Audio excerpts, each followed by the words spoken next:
I like exploring new ways to get fresh perspectives. It's Friday today, so I've packed up the laptop.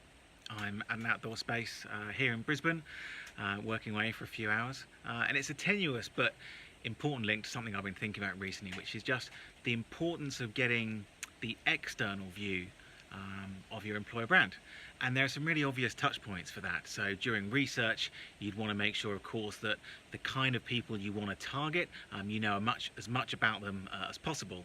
So when you're developing personas, or what are their current perceptions of the organization, and how does that gel or jar with what your internal research is telling you. You might want to test your, you not more than might, you do want to test your creative before you deploy it, your messaging, your content.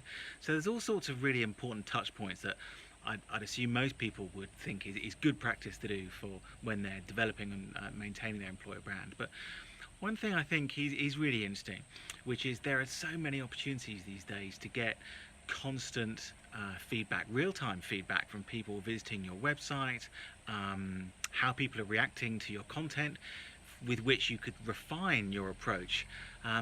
But I still don't see that many organisations making the most of those opportunities, and there's probably lots of people that'll prove me wrong now, but I speak to a lot of organisations, and I think that's a really great opportunity.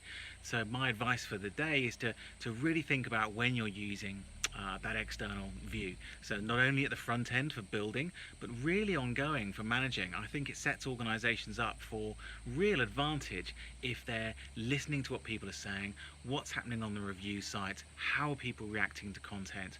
And I'll go further to say organizations that don't do that in the future are really going to get left behind. So that's my advice for the day.